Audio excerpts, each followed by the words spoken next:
Hello મિત્રો, ચલો આપણે આજે એક નવા ટોપિકની વાત કરીશું. પ્રકરણ 2 માં કેપેસિટર, જે આપણે ભણવાના છીએ. એક નવું સાધન, નવી વસ્તુ, કેપેસિટર. તો આપણે કેપેસિટરની આજે વાત કરવાના છે. કેપેસિટર કોને કહેવાય? ચલો સરળ ભાષામાં હું તમને કહું તો કેપેસિટર એક એવી રચના કે જે વિદ્યુત ભાર સંગ્રહ કરવા ઉપયોગી છે. વિદ્યુત ભારને સંગ્રહ કરીએ કે આ એવી કે રચના, એક એવું ડિવાઇસ, અને ડિવાઇસ કહીએ કે ડિવાઇસ એક એવું સાધન, ડિવાઇસ અથવા સાધન, ડિવાઇસ જે વિદ્યુત ભારને સંગ્રહ કરીએ કે. હવે ગમે તેટલો વિદ્યુત ભાર તો ના, ચોક્કસ વિદ્યુત ભાર, બરાબર. દરેક કેપેસિટર ચોક્કસ વિદ્યુત ભારને સંગ્રહ કરીએ. કોઈ 1 કુલમ સંગ્રહ કરીએ કે કોઈ 10 કુલમ સંગ્રહ કરીએ કે કોઈ 100 કુલમ સંગ્રહ કરીએ કે. જેવું કેપેસિટર આપણું, બરાબર. જેમ કે બેટરી હોય, બરાબર, અલગ અલગ પ્રકારની બેટરી હોય. રિમોટની બેટરી હોય, પછી આપણે ટીવી રિમોટની બેટરી હોય, પછી કારની બેટરી હોય, ટોર્ચની બેટરી હોય. દરેક બેટરી અલગ અલગ હોય, દરેકની ક્ષમતા કેવી અલગ અલગ હોય. કોકમાં ઓછો પાવર હોય, કોકમાં વધારે પાવર હોય. એ રીતે હોય એવું જ છે. કેપેસિટર પણ અલગ અલગ પ્રકારના હોય. કોઈક વધારે વિદ્યુત ભાર સંગ્રહ કરે, કોઈ ઓછો વિદ્યુત ભાર સંગ્રહ કરે. દરેકનું સંગ્રહ ક્ષમતા અલગ હોય. અને આ સંગ્રહ ક્ષમતાને, આ કેપેસિટરની આ સંગ્રહ ક્ષમતાને તેનું કેપેસિટન્સ કહે છે. શું કહે છે? કેપેસિટન્સ કહે છે. એટલે કેપેસિટન્સ શબ્દ વાપર્યો તો સમજી લો તેની સંગ્રહ ક્ષમતા. કોઈક એમ કે, કોઈ એવા કોઈક વાક્ય એવું લખેલું હોય કે ભાઈ આ કેપેસિટરની કેપેસિટન્સ વધારે છે, મતલબ એની સંગ્રહ ક્ષમતા કેવી વધારે. ચલો ખબર પડી ગઈ. કેપેસિટન્સ અને કેપેસિટર. કેપેસિટર એ ડિવાઇસનું નામ, અને કેપેસિટન્સ એટલે તેની સંગ્રહ ક્ષમતા. જે કેપેસિટરનું કેપેસિટન્સ વધારે તેની સંગ્રહ ક્ષમતા વધારે. જે કેપેસિટરનું કેપેસિટન્સ ઓછું તેની સંગ્રહ ક્ષમતા ઓછી. ચલો ખબર પડી ગઈ તમને. આ સંગ્રહ ક્ષમતાની વાત. હવે આની વ્યાખ્યા જોઈ લે કે વ્યાખ્યા હું આ કેપેસિટરની વ્યાખ્યા છે શું? તો વ્યાખ્યા કંઈક આવી એકબીજાથી પરિમિત અંતરે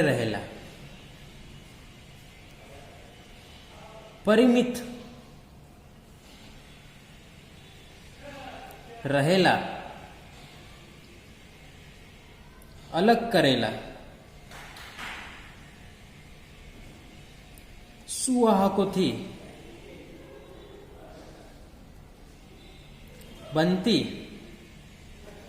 રચનાને કેપેસિટર કહે છે.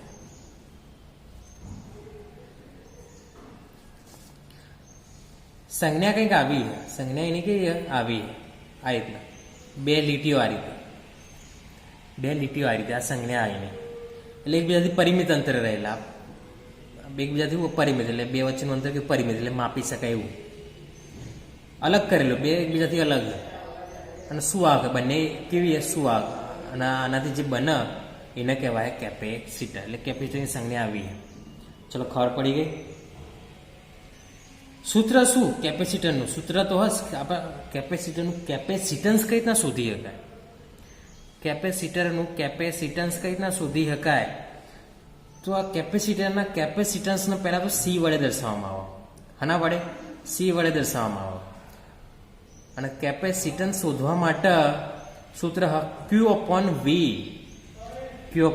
વિદ્યુત ભાર અને વોલ્ટેજ નો ગુણોત્તર.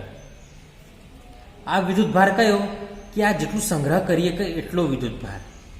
અને આ વિદ્યુત ભારના લીધે જે વિદ્યુત સ્થિતિમાન ઉત્પન્ન થાય એ વિદ્યુત સ્થિતિમાન બંને વચ્ચેનો ગુણોત્તર લો એટલે એની ક્ષમતા મળી જાય. ચલો ખબર પડી ગઈ. સી એટલે શું?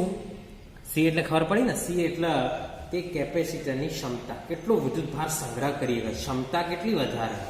તો આ ક્ષમતા શોધવા માટે સંગ્રહાયેલો વિદ્યુતભાર અહીંના ભાગ્યા વી કરો તો એની ક્ષમતા મળી જાય. ચલો ખબર પડી ગઈ.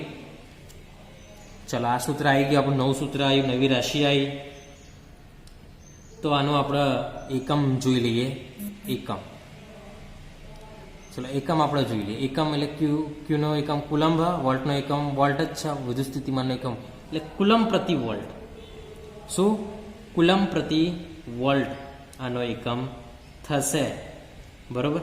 હવે બીજો એક એકમ વૈજ્ઞાનિકના નામ પરથી, આપણે જે વૈજ્ઞાનિકના નામ હતા માઇકલ ફેરાડે, એના નામ પરથી આનો એકમ ફેરાડે રાખવામાં આવ્યો. ફેરાડે, જેનો એફ આવશે, જેનો આવશે એફ, એટલે આનો એકમ શું? એફ. ખબર પડી ગઈ. આનો એકમ શું? કાં તો કુલમ પ્રતિ વોલ્ટ કાં તો ફેરાડે. ચલો ખબર પડી ગઈ તમને. બરોબર. હવા પારિમાણિક સૂત્ર જોઈ લઈએ. આપણે કોઈ પણ રાશિ હોય તેનું પારિમાણિક સૂત્ર આપણે ગણીએ છીએ, તો પારિમાણિક સૂત્ર જોઈએ. ચલો ક્યુનું પારિમાણિક સૂત્ર આવશે A1 T1, તમને ખબર જ છે A1 T1. બરોબર. વીનું પારિમાણિક સૂત્ર શું આવશે? વીનું પારિમાણિક સૂત્ર તમને યાદ હોય તો તમે ડાયરેક્ટ લખી શકો, ના તો શોધી શકો. આપણને ખબર વિદ્યુત સ્થિતિમાન તો આપણને ખબર એનો એકમ જૂલ પ્રતિ કુલમ હતો, યાદ હોય તો. એક આમ તો વોલ્ટેજ હતો પણ જૂલ પ્રતિ કુલમ હતો. ચલો આપણે બનાવીએ. જૂલ એટલે M1L2T-2 અને કુલમ એટલે A1 T1. ચલો આ વસ્તુ મેલી જ દો તમે, આ ભેગું નહીં કરવું આપણે, મેલી જ દો ને, કારણ કે પછી સરખું થઈ જશે. ચલો M1L2T-2 અને A1 T1. બરોબર. ચલો A1 T1 ઉપર જતા રહ્યા, તો A1 T1 નેચર M1L2T-2. ચલો બધું ભેગું કરી નાખીએ. ઉપર જાય M એટલે M-1, L ઉપર જાય તો L-2, T ઉપર જવા T-2 ઉપર જવા તો +2 થઈ જાય. અને એક તો હતો, અને સોરી 2 હતા, 1 ને 1 2, અને આ પાછા 2 એટલે 4 થઈ જાય. T4 અને A2. ચલો ખબર પડી ગઈ. પારિમાણિક સૂત્ર કેપેસિટરનું M-1 L-2 T4 અને A2. ચલો ખબર પડી ગઈ. એટલે આ પારિમાણિક સૂત્ર થશે. ચલો ખબર પડી કઈ રીતના આવ્યું, કારણ કે આપણે વોલ્ટનું સૂત્ર હતું જૂલ પ્રતિ કુલમ, M1L2T-2 અને A1 T1 કુલમનું. બસ વીની જગ્યાએ એનું પારિમાણિક સૂત્ર મેળવી દીધું, ઉપર જતું રહ્યું, ભેગું કર્યું, ના છેલ્લા આ જવાબ આવી ગયો. બરોબર. તો આ કેપેસિટરનું પારિમાણિક સૂત્ર, કેપેસિટરના કેપેસિટન્સનું સૂત્ર અને એની સંજ્ઞા. ચલો ખબર પડી ગઈ. હવે આપણે એક મહત્વની થિયરી જોવાના છીએ, સમાંતર પ્લેટ કેપેસિટર માટેનું કેપેસિટન્સ શોધવાનું સૂત્ર. એક તો સૂત્ર આ જ, પણ આના સિવાય બીજું સૂત્ર આપણે લાવવું હોય તો એનું સૂત્ર જોવાના આવીએ. ઘણી વખતે પૂછાયા, ઘણી વખતે એ થિયરી પૂછાઈ ગયેલી છે, તો એ થિયરી આપણે શોધી નાખીએ. ચલો હળો. આપણો ટોપિક શું હોય? સમાંતર પ્લેટ કેપેસિટરનું કેપેસિટન્સ. આ થિયરી હા આપણે એના માટેનું સૂત્ર જોવું. ચલો હવે સમાંતર પ્લેટ એટલે આ રીતના એક સુહાગ આટલો, એક સુહાગ આટલો. બરાબર. આનાથી જે રચના બને એને આપણે કેપેસિટન્સ કહીએ. કેપેસિટરની હમણાં હાલ જ વ્યાખ્યા જોઈ. એકબીજાથી અલગ કરેલા, પરિમિત અંતરે રહેલા, આ બે વચ્ચેનું અંતર ધારો કે D છે, બે પ્લેટો વચ્ચેનું અંતર. એકબીજાથી પરિમિત અંતરે રહેલા, એકબીજાથી માપી શકાય એવા અંતરે રહેલા સુવાહક, બરાબર, અલગ કરેલા તંત્રથી બનતી રચનાને આપણે કેપેસિટર કહીએ. તો આ કેપેસિટર થયું. સમાંતર પ્લેટ કેપેસિટર ઘણા પ્રકારના હોય. કેપેસિટર ઘણા પ્રકારના, સંજ્ઞા તો આપણે જોઈ પ્લેટવાળી, પણ ઘણા પ્રકારના હોય. આવા પ્લેટ સ્વરૂપના પણ હોય, કોઈ ગોળા સ્વરૂપના પણ હોય. ખબર પડી? કોઈ ગોળા સ્વરૂપમાં પણ કેપેસિટર આવું, કારણ કે જે સંગ્રહ કરે એને કેપેસિટર કહેવાય ટૂંકમાં. ખબર પડી કે સીધી ભાષામાં તમારે સમજવું હોય, જે વસ્તુ વિદ્યુતભારનો સંગ્રહ કરે એ દરેક વસ્તુ કેપેસિટર કહેવાય. ભલે પછી પ્લેટ સંગ્રહ કરે, કોઈ ગોળો સંગ્રહ કરે કે ગમે તે વસ્તુ સંગ્રહ કરે, એના કેપેસિટર કહેવાય. ધારો કે આ સમાંતર પ્લેટ કેપેસિટર આ સંગ્રહ કરે બરોબર. હવે પ્લેટમાં શું હોય તો એક બાજુ પ્લસ વિદ્યુત ભારો હોય, એક બાજુ માઇનસ વિદ્યુત ભારો હોય. આ રીતના જ હોય પ્લેટમાં, મોટે ભાગે આવું જ હોય. જ્યારે બે રચના હોય ને તો એક બાજુ પ્લસ હોય ને એક બાજુ માઇનસ, તો જ આ વિદ્યુત ભાર સંગ્રહ કરીએ. ખબર પડી? આ વસ્તુ આપણા ચોપડીમાં વ્યવસ્થિત ચાલી નહીં, પણ હું તમને કહી દઉં કે કોઈ બે પ્લેટો ક્યારે વિદ્યુત ભાર સંગ્રહ કરીએ કે જ્યારે એક પ્લસ હોય ને એક માઇનસ, બરોબર? તો આ સંગ્રહ કરીએ. ચલો આ પ્લેટો મેળવી દીધી, આ સંગ્રહ કરે. હવે આપણે આના કેટલું સંગ્રહ કરે એની ક્ષમતાનું, એના કેપેસિટરનું સૂત્ર લાવવું હ આપણે, મતલબ સીનું સૂત્ર લાવવું હ આપણે. તો હવે જોતા રહેજો.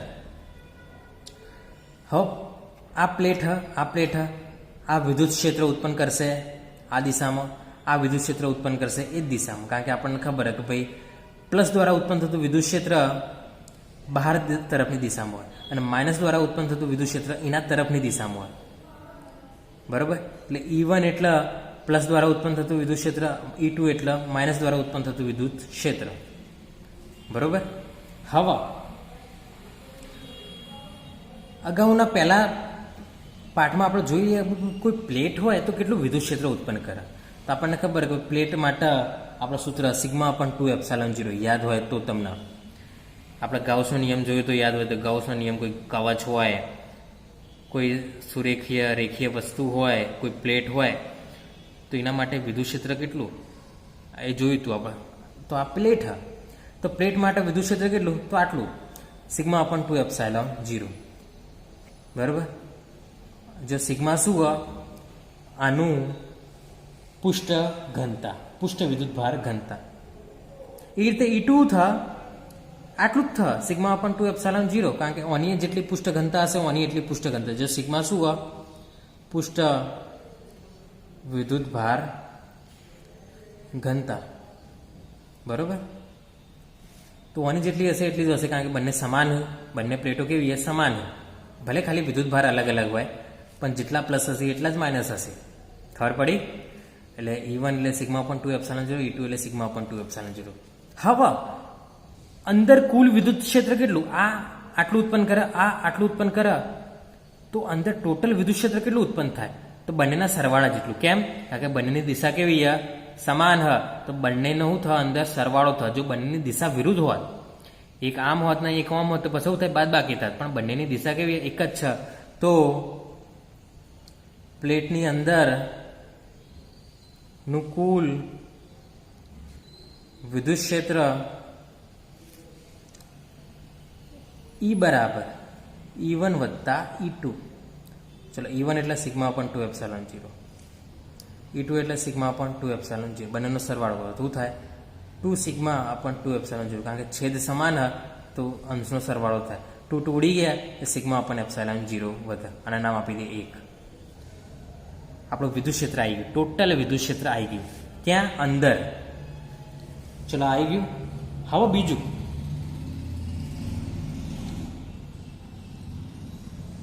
E બરાબર σ/2ε0 આવ્યું ખરા. હવે સિગ્મા આપણે હટાવવો હોય, સિગ્મા રાખવું નહીં મારે. તો સિગ્મા માટે શું હોય સૂત્ર? પૃષ્ઠ ઘનતાનું સૂત્ર શું આવે? Q/A. યાદ હોય તો પહેલા ચેપ્ટરમાં આપણે જોયું હતું કે ભાઈ એકમ ક્ષેત્રફળ દીઠ વિદ્યુત ભાર એટલે પૃષ્ઠ ઘનતા એટલે Q/A આવે. એટલે આ તમે લખી દો Q/A અને પછી ε0. એટલે એ નેચર આવી જાય એટલે Q/A ε0. આવું વધે. ચાલો ખબર પડી ગઈ? ખબર પડી ને તમને કે ભાઈ સિગ્મા એટલે Q/A અને ε0 એમના એમ એ નેચર આવી જાય તો આવું વધે. અને નામ આપી દઈએ આપણે 2. જો એ શું હોય? ક્ષેત્રફળ. એ શું હોય? ક્ષેત્રફળ. આ પ્લેટોનું ક્ષેત્રફળ. બરાબર? એ શું હોય? પ્લેટનું ક્ષેત્રફળ. હવે અને નામ આપી દીધું 2. હવે આપણે એક સૂત્ર લાયા હતા, બીજા ચેપ્ટરમાં જ લાયા હતા, વિદ્યુત સ્થિતિમાન અને વિદ્યુત ક્ષેત્ર વચ્ચેનો સંબંધ. વી બરાબર EX અથવા તો હોય હું ED લખે. શું લખે? ED. આ આપણું ત્રીજું સમીકરણ. વાસ્તવમાં આપણે આવું સૂત્ર નહોતું જોયું, આપણે આવું સૂત્ર જોયું હતું, યાદ હોય તો તમને. આપણે આવું સૂત્ર જોયું હતું, E બરાબર dV/dx. આવું સૂત્ર જોયું હતું આપણે. જોયું હતું E બરાબર dV/dx. પણ આપણે જો આ વિકલન સ્વરૂપમાં ધ્યાનમાં ના લઈએ તો V/x થાય, V/x થાય, અથવા તો V એટલે EX થાય. પણ હવે મેં લખ્યું ED લખ્યું, વ્યાપક સ્વરૂપમાં મેં લખ્યું ED લખ્યું. D એટલે બે વચ્ચેનું, D એટલે બે વચ્ચેનું, કારણ કે બે વચ્ચે વિદ્યુત સ્થિતિમાન ઉત્પન્ન થશે કે નહીં? તો હા થશે, કારણ કે એક બાજુ પ્લસ એક બાજુ માઇનસ, એટલે વચ્ચે વિદ્યુત સ્થિતિમાન પણ ઉત્પન્ન થશે. કેટલું? તો આના જેટલું. જે વિદ્યુત ક્ષેત્ર હોય અને બે વચ્ચેનું જે અંતર હોય એ બંનેના ગુણાકાર એટલે અંદર ઉત્પન્ન થતું વિદ્યુત સ્થિતિમાન. ચલો, ખબર પડી ગઈ આ વાત. હવે V બરાબર નું સૂત્ર આપણે લાયા હતા હાલ જ, Q/A/0. ચલો મેળવી દઈએ. તો Q/A/0 × D9. બરાબર. આ વસ્તુ કરી સમીકરણ 2 પરથી. બરાબર, સમીકરણ 2 પરથી. હવે આમાં થોડું આપણે રાખીએ, આમાં થોડું આપણે સુધારો કરીએ. ચલો, હવે આપણે કેપેસિટન્સ શોધવું. કેપેસિટન્સનું સૂત્ર એવું C એટલે હમણાં હાલ જ Q/V. આ સૂત્ર Vનું સૂત્ર હમણાં હાલ જ લાયા આપણે, આર્યું અને 4 નામ આપી દઈએ. હાલ જ લાયા આપણા. બસ આ કિંમત મેળ દો, આ કિંમત આપણે મેળવી દઈએ તો શું થાય દેખો. Q9 આ કિંમત મેળ દઈએ, QD/0A. હવે જુઓ, આ ε0A ઉપર જતું રહ્યું, Q કેન્સલ અને વધ્યું D. એ ટૂંકમાં કેપેસિટરનું સૂત્ર આવ્યું C બરાબર ε0A/A/D. તો આ આપણું સૂત્ર થયું, સમાંતર પ્લેટ કેપેસિટર માટેનું સૂત્ર. ખબર પડી ગઈ? આ સૂત્ર તો હા જ, આ તો વ્યાપક સૂત્ર આપણું. ગમે તેના ઉપયોગ કરીએ, કે ગોળ હોય, ચોરસ હોય, પ્લેટવાળું હોય, ગમે તેવું કેપેસિટર હોય, આ સૂત્રનો ઉપયોગ કરીએ કાંઈ. પણ આ તો ફક્ત હના માટે? સમાંતર પ્લેટ કેપેસિટર માટે. આવી પ્લેટોવાળું કેપેસિટર હોય તો જ ઉપયોગ કરીએ કાંઈ. ખબર પડી ગઈ? તો આ નવું સૂત્ર આપણે લાયા. કઈ રીતના લાયા ફરીથી જોઈ લઈએ. કેપેસિટરો ઘણા પ્રકારના હોય, જે સંગ્રહ કરે વિદ્યુતભારનું એને કેપેસિટર કહેવાય. કોઈ ગોળો પણ હોઈ શકે, કોઈ લંબચોરસ વસ્તુ પણ હોઈ શકે, કોઈ રેખીય વસ્તુ પણ હોઈ શકે, કોઈ પ્લેટવાળી વસ્તુ પણ હોઈ શકે. ધારો કે આવી પ્લેટો હોય, એક બાજુ પ્લસ એક બાજુ માઇનસ, બરાબર. આ પણ વિદ્યુત ક્ષેત્ર ઉત્પન્ન કરે, આ પણ વિદ્યુત ક્ષેત્ર ઉત્પન્ન કરે. બંનેની દિશા કેવી છે? સમાન. આ કેટલું ઉત્પન્ન કરે? આ તો આટલું, કારણ કે પ્લેટ કેટલું ઉત્પન્ન કરે એ આપણે પહેલા પ્રકરણમાં જોયું હતું. આ પણ આટલું ઉત્પન્ન કરે, આ પણ આપણું ઉત્પન્ન કરે. બંને સમાન હોય તો બંનેનો અંદર થાય, સરવાળો થાય, એટલે અંદર આટલું વિદ્યુત ક્ષેત્ર ઉત્પન્ન થાય છે. બીજું, અંદર વિદ્યુત સ્થિતિમાન પણ ઉત્પન્ન થાય. અંદર વિદ્યુત સ્થિતિમાન પણ ઉત્પન્ન થાય. એ કેટલું ઉત્પન્ન થાય? તો આપણા વિદ્યુત ક્ષેત્ર અને વિદ્યુત સ્થિતિમાન વચ્ચેનો સંબંધ આપણે જોઈએ તો આટલું વિદ્યુત સ્થિતિમાન ઉત્પન્ન થાય. બીજું, E એટલે σ/ε0. સિગ્માની કિંમત Q/A મેળવી, તો આવું એક નવું Eનું સૂત્ર આવી ગયું. બસ એની કિંમત આટલા મેળ દો એટલે Vનું સૂત્ર આવી ગયું. હવે આપણે કેપેસિટરનું સૂત્ર ઓલરેડી હમણાં હાલ જ જોયું હતું, C બરાબર Q/V. બરાબર, C બરાબર Q/V. બસ Vનું જે આપણે સૂત્ર લાયા એ મેળવી દો આટલા. બસ ઉડાડો, જે ઉડતું એ સાદું રૂપ આપણને છેલ્લા જવાબ આવી જાય છે આપણો. આ એટલે ε0A/D એ આપણું કેપેસિટરનું સૂત્ર થયું. આ સૂત્ર વ્યાપક, કોઈ પણ વસ્તુ માટે એપ્લાય કરીએ કે, પણ આ સૂત્ર જે ફક્ત સમાંતર પ્લેટ માટેનું, કોઈ પ્લેટવાળું કેપેસિટર હોય તો જ આપણે આનો ઉપયોગ કરી શકીએ છીએ. ચલો, ખબર પડી ગઈ તમને? તો આ કેપેસિટરની વાતથી આ થિયરી ઘણી વખતે પૂછાય એક્ઝામમાં, ઘણી વખતે આ પૂછાય જ છે કે સમાંતર પ્લેટ કેપેસિટરનું સૂત્ર શોધો. તો આ રીતે આપણે શોધી શકાય. બરાબર. નેક્સ્ટ ટાઈમે આપણે કેપેસિટરના જોડાણોની વાત કરીશું, કારણ કે આ તો એક કેપેસિટરની વાત થઈ, પણ ઘણા બધા કેપેસિટરો એકબીજા સાથે જોડાયેલા હોય તો શું થાય? બરાબર, કેવી રચના થાય તો એની આપણે વાત નેક્સ્ટ ટાઈમે કરીશું. તો આપણા અત્યાર સુધી આટલું રાખીએ. આ થિયરી તમારે તૈયાર કરી નાખવાની. બરાબર.